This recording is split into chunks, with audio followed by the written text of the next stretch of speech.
আসসালামু আলাইকুম। আশা করি আপনারা সবাই ভালো আছেন, সুস্থ আছেন। তো আমি আজকে আপনাদের সামনে মেন্টাল হেলথ, মানসিক সমস্যা জনিত কিছু কারণ আপনাদের সামনে তুলে ধরব। যেমন বাংলাদেশে মানসিক সমস্যা, শারীরিক সমস্যা সবারই কোনো না কোনো ধরনের সমস্যা থেকেই থাকে।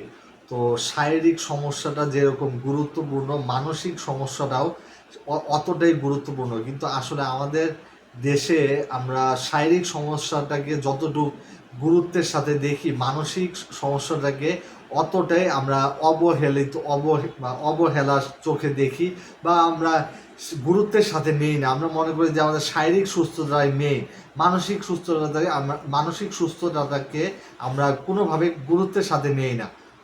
তো একটা বাংলাদেশের গবেষণায় দেখা গেছে যে 16.1 শিশু তারা মানসিক রোগে আক্রান্ত, এবং 18.4 প্রাপ্ত বয়স্ক তারা মানসিক রোগে আক্রান্ত। তো এই মানসিক রোগটাকে আমরা যদি গুরুত্ব সহকারে দেখি এবং সঠিক ট্রিটমেন্টের মাধ্যমে আমরা মানসিক রোগ থেকে মুক্তি পেতে পারি।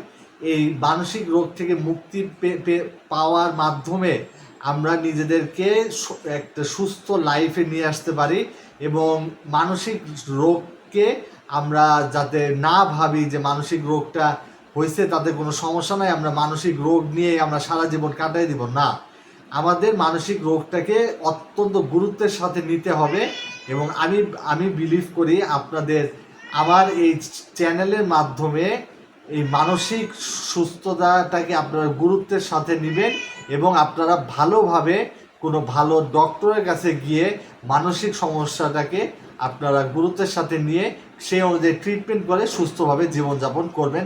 এটাই হচ্ছে আমার চ্যানেলের ছোট্ট একটি লক্ষ্য।